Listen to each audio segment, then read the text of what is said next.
Bienvenidos a Hombre Nuevo, el programa católico para toda la familia que da respuesta amable y sencilla a todas las cuestiones que más nos afectan y nos preocupan en nuestra fe y nuestra vida diaria. Lo invitamos a escucharnos durante los próximos 30 minutos, aquí en Hombre Nuevo. Queda con ustedes el Padre Juan Rivas. Amigos, vamos a continuar nuestra serie En busca de la Iglesia de Cristo. Ahora nos podemos preguntar, ¿y qué tal si Cristo, en vez de querer fundar su iglesia, muy bien, quería fundarla, pero a lo mejor en vez de quererla fundar sobre una institución, sobre unas personas, la quiso fundar sobre la Biblia? ¿Qué podemos responder a esto? Eso lo vamos a ver a lo largo de este programa. Así que acompáñenos, amigos, como siempre, y recuerda, tú puedes ser un hombre nuevo, tú puedes ser una mujer nueva. Escuchemos ahora la carta de un amigo que nos escribe. Recordado y respetado Padre Juan Rivas, me alegro mucho por nuestro programa, pues esos consejos que usted nos da es lo que necesitamos más aún nosotros los jóvenes de este tiempo, que la vida la buscamos en las drogas y en todos esos vicios. Yo tengo 23 años. Me he dado cuenta que al pecar ofendo a mi Padre Dios. Yo tenía muchas novias, aunque ya estaba comprometido con la mujer que me ha dado 3 hijos. Le pido en nombre de Dios que ore por mí y mi familia. Su hermano en Cristo, David. Estimado hermano David, me da mucho gusto eso que hayas reconocido, pues tu error de estar ya casado y todavía andar buscando parejas como si no lo estuviéramos. Por eso tenemos que ser lo que somos. Y cuando yo ya me comprometo con una mujer delante de Dios y le juro a Dios ser fiel, pues hay que comprometerme y decidirme para toda la vida. Y eso es la madurez, hacer compromisos definitivos y no andar como los niños de que siempre no, de que ya me cansé, de que dijo mi mamá que no. Entonces, ese compromiso definitivo es lo que le da la madurez y seriedad al matrimonio. Yo creo que tu testimonio es muy bonito y muy hermoso para que otros jóvenes escuchen y que andan también así jugando. Vamos a ser serios, vamos a ser maduros en nuestro amor y vamos a ser fieles a nuestros compromisos. Tanto nuestro compromiso en la fe como nuestro compromiso en el matrimonio.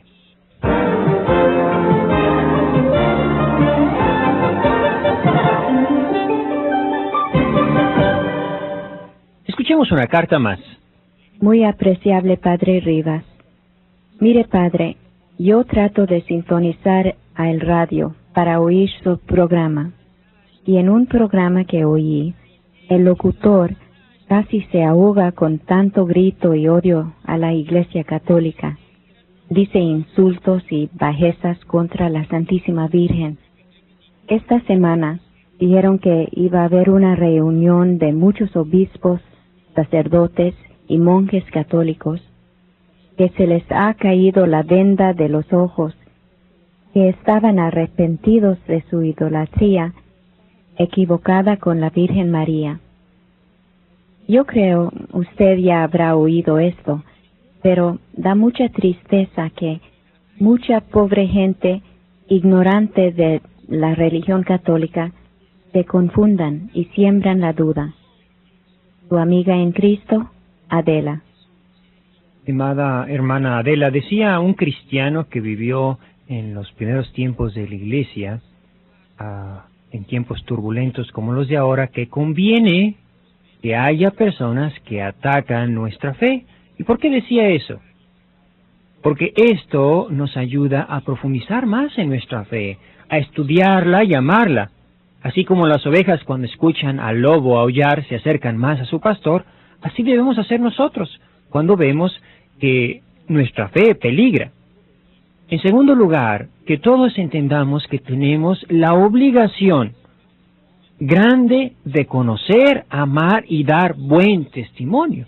Porque si nosotros como católicos nos estamos comportando como los demás, yo creo que eso es peor que los insultos y que los ataques, porque estamos comprobando lo que otros dicen. Por eso tenemos que ser buenos cristianos, ser caritativos, vivir unidos a nuestros pastores para dar ese testimonio de unidad y de amor que debe tener la Iglesia de Cristo. Y tercero, el que personas bien preparadas, como sacerdotes y obispos, pierdan la fe, eso es una advertencia para todos nosotros, que sepamos que la fe es un don de Dios y que la cuidemos, si no la vamos a perder. Y que hagamos que nuestros hijos la aprendan bien y se afiancen bien en su fe. Porque si los grandes robles caen en la tormenta, ¿qué será de los pequeños? Recuerde aquello que dijo Jesús: cuando venga el Hijo del Hombre, ¿habrá fe en la tierra? Por eso, vamos a afianzarnos bien en nuestra fe, vamos a dar testimonio y vamos a unirnos a nuestros pastores.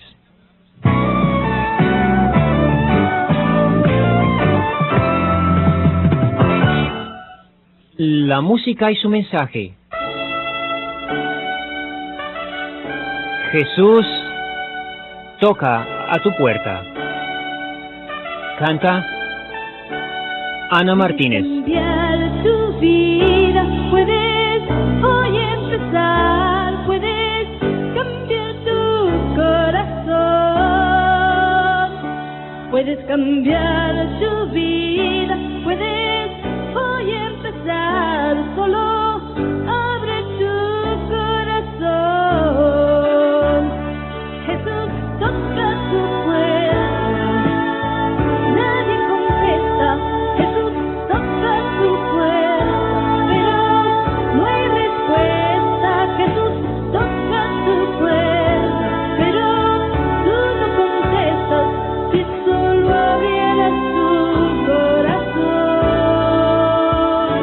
puedes hoy empezar a mover montañas, a brillar como estrellas.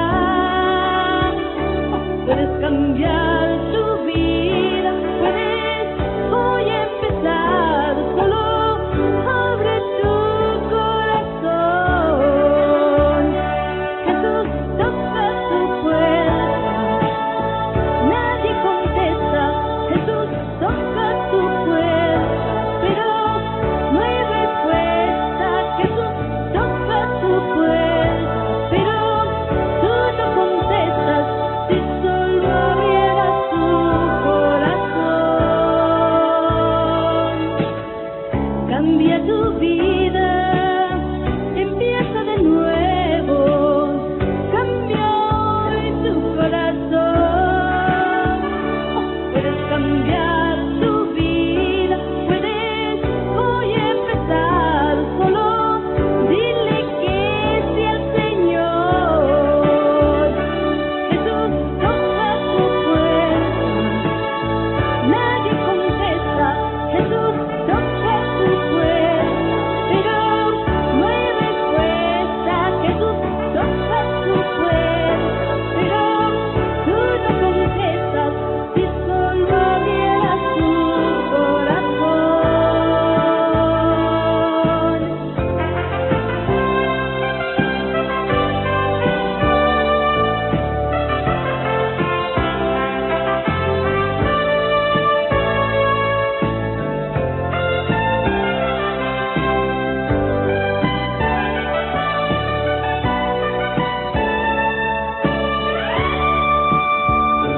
Jesús toca tu puerta, nadie contesta. Jesús toca tu puerta, pero no hay respuesta. Jesús toca tu puerta, pero tú no contestas. Si solo abrieras tu corazón, cambia tu vida, empieza de nuevo. Solo dile que sí a Jesús. Una hermosa canción de nuestra amiga Ana Martínez. Y eso es lo difícil, lo que todos tenemos que lograr y vencer. Abrir las puertas de nuestro alma, de nuestro corazón, a Jesús. Que entre en nuestra alma y se apodere. Sea Él el Rey, el dueño de nuestro corazón. Y para eso tenemos que estar escuchando a ese Señor que toca a tu puerta.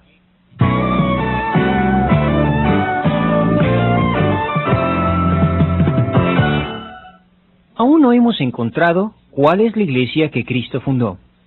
Lo que sí hemos probado, basados en la Biblia, es que Cristo quiso fundar una iglesia, su iglesia. Por eso reunió a 12 apóstoles, 12 discípulos que son el símbolo de las 12 tribus de Israel. El antiguo pueblo de Dios es renovado por el nuevo pueblo de Dios. A la cabeza de esos 12 puso a Pedro. Tú eres Pedro, y sobre esta piedra edificaré mi iglesia. Pero recuerden que Pedro era solo la piedra o roca visible, porque la roca invisible es Cristo. 1 Corintios 10:4. De eso hablaremos más tarde. Por último, Cristo hizo una alianza con este nuevo pueblo, Cajal en hebreo, en la última cena, alianza sellada con su sangre. Este cáliz es la nueva alianza en mi sangre. Lucas 22:20.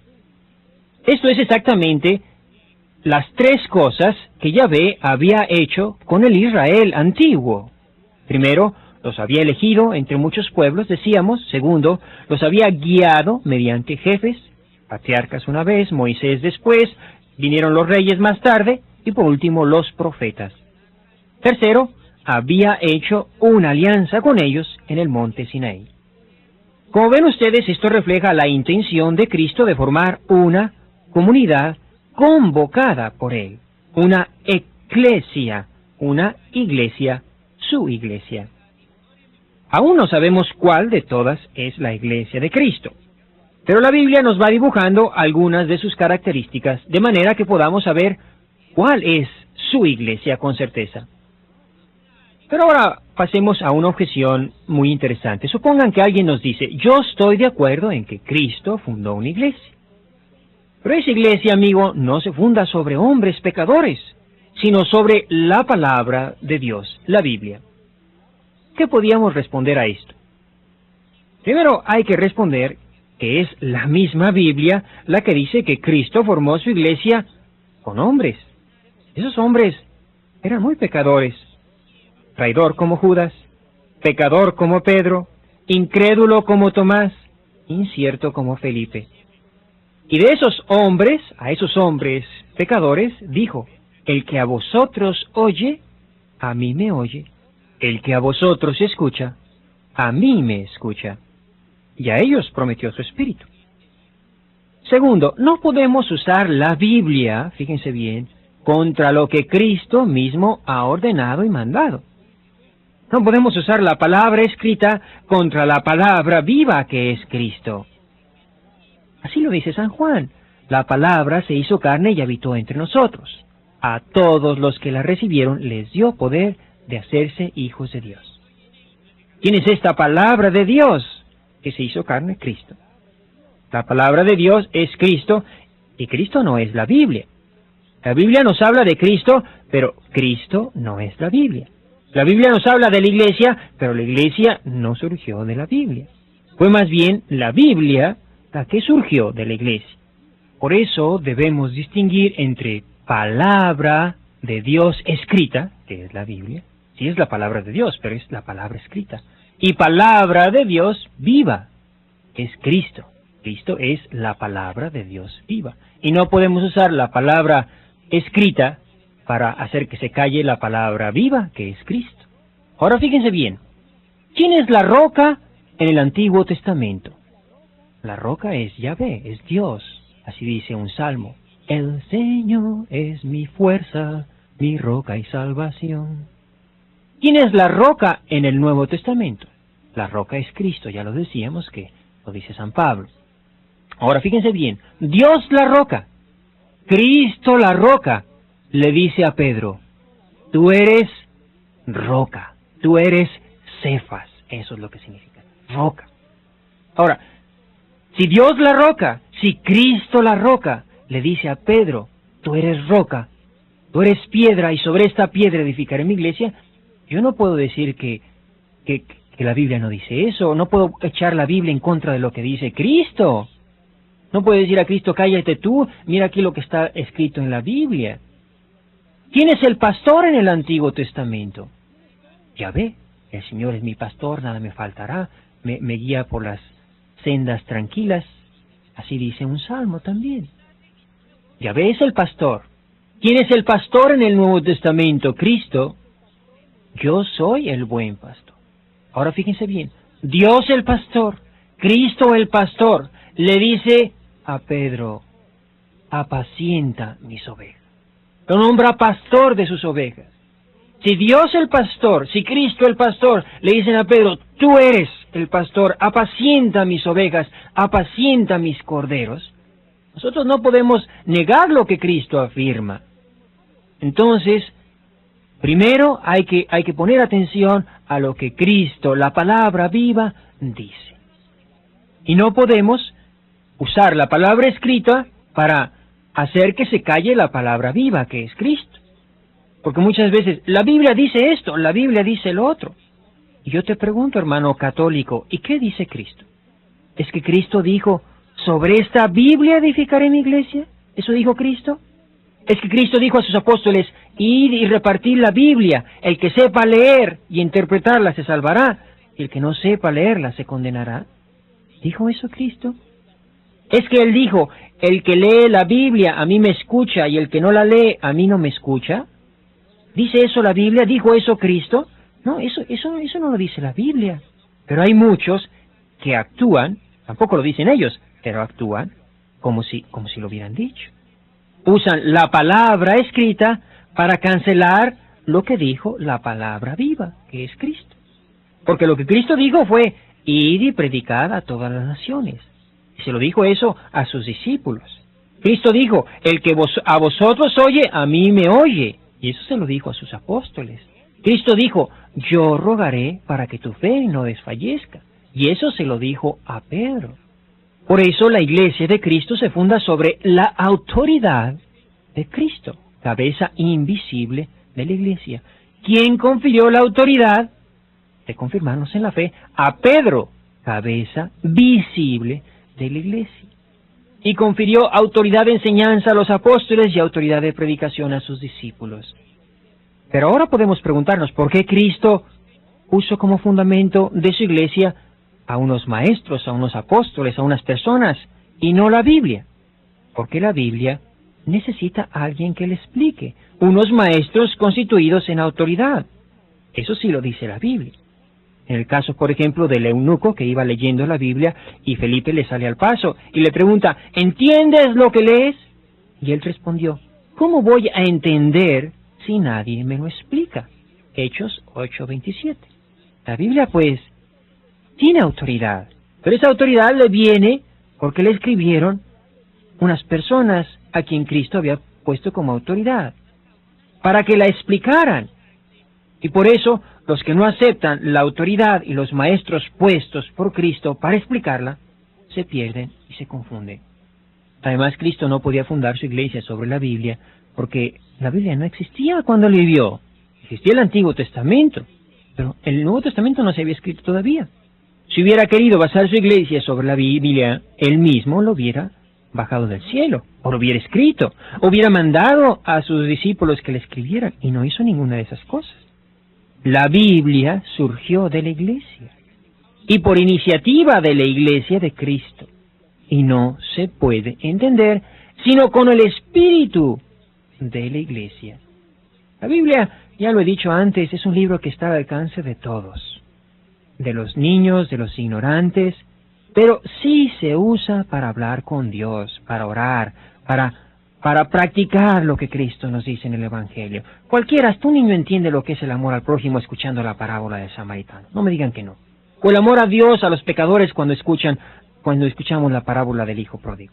Pero el oficio de interpretarla auténticamente, la palabra de Dios, oral o escrita, ha sido encomendado únicamente al magisterio de la iglesia, el cual lo ejercita, fíjense lo que dice a Dei Verbum, en el nombre de Jesucristo. Pero el magisterio, entiendan, no está por encima de la palabra de Dios, sino a su servicio. La Biblia, pues, nos ayudará a encontrar esa iglesia que Cristo fundó. En la Biblia está el pensamiento de la iglesia, pero la Biblia no es la iglesia, sino La Biblia es de la Iglesia.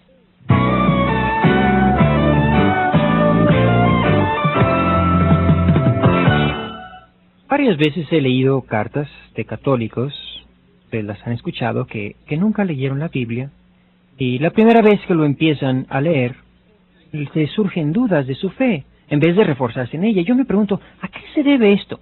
Siendo que la Biblia fue escrita para ayudarnos, y siendo que toda la Escritura es inspirada por Dios y es útil para enseñar, reprender, corregir, instruir en justicia, para que el hombre de Dios esté en forma, equipado para toda obra buena. Para eso es la Biblia, nos lo dice la segunda carta de Timoteo, capítulo 3, versículos 16 y 17. La razón que yo creo que se fundamenta de que por qué produce este efecto contrario es que no empiezan estudiando los fundamentos bíblicos de su fe, cosa que nosotros ya hicimos en parte de nuestra serie Con la Biblia en la Mano. Y no solo eso, no comienzan por aquello que les ayude a cimentar su fe, sino que la leen con otro espíritu que no es el de nuestra iglesia. Y claro, así, en vez de ayudarles, se indigestan con la Biblia.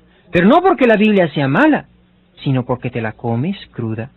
No dejas que te la explique el que tiene autoridad, como hizo el eunuco que le pidió a Felipe que se lo explicara. Por eso, para interpretar la Biblia, se debe hacer lo que dice la Dei Verbum en el número 12. Conocer los géneros literarios, conocer los tiempos y la cultura del autor, leer e interpretar la Escritura con el mismo espíritu con que fue escrita.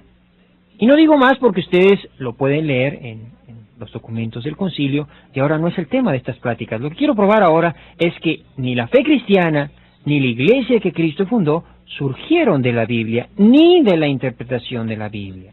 Eso no lo dice la Biblia. Imagínate que tú eres un peregrino en Jerusalén en el año 33 y has llegado para celebrar la fiesta de Pentecostés. De repente, ves a una multitud alrededor de un hombre que grita: amigos judíos, hermanos, y todos los que habitan en Jerusalén, déjenme explicar esto que ha pasado. El que habla es el apóstol Pedro. La buena nueva de Jesús, muerto y resucitado, comienza a ser anunciada por boca de los apóstoles. Los que estaban ahí escucharon a Pedro hablar en su propia lengua. Lo que vieron y escucharon, ellos se lo contaron a sus amigos y vecinos cuando llegaron a su ciudad natal. La buena nueva pasaba de boca en boca, de creyente en creyente, de comunidad en comunidad. Así se anunció en un principio el Evangelio. No se escribió nada, ni era necesario, pues pocos eran los que sabían leer en aquellos tiempos, y estaban acostumbrados a recordar largas historias y cuentos de memoria. Este pasar de boca en boca, la buena nueva, lo llamamos tradición, con T mayúscula, pues no es tradición divina y no tradición humana o folclore o costumbre popular. Esta es la tradición de la que habla San Pablo cuando dice: yo os he transmitido lo que yo primero recibí, 1 Corintios 11:23. Tradición significa eso, tradire, entregar, pasar de mano en mano, de boca en boca, de comunidad en comunidad. Así surgió la iglesia. Cartas a Timoteo y a Tito hablan ya de obispos, presbíteros, diáconos, y estos eran los maestros que enseñaban. Ellos formaban el magisterio. Un obispo tiene que ser capaz de enseñar, dice Pablo a Timoteo, 1 Timoteo 3:2.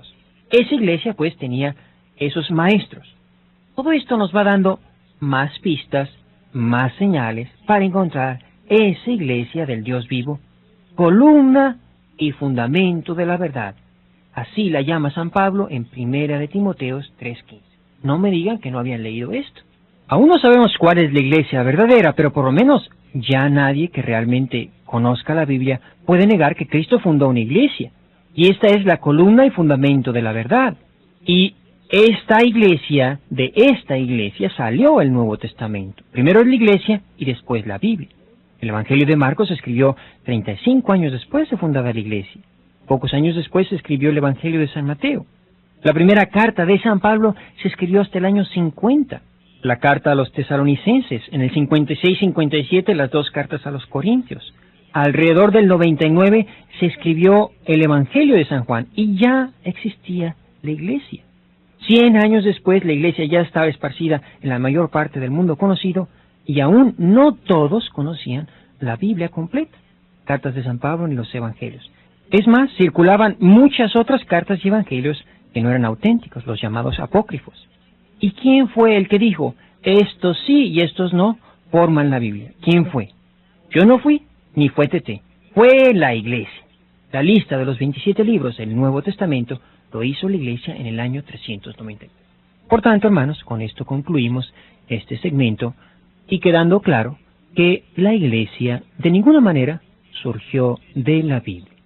Cristo fundó una iglesia, aún no lo sabemos cuál es ella, seguiremos buscando.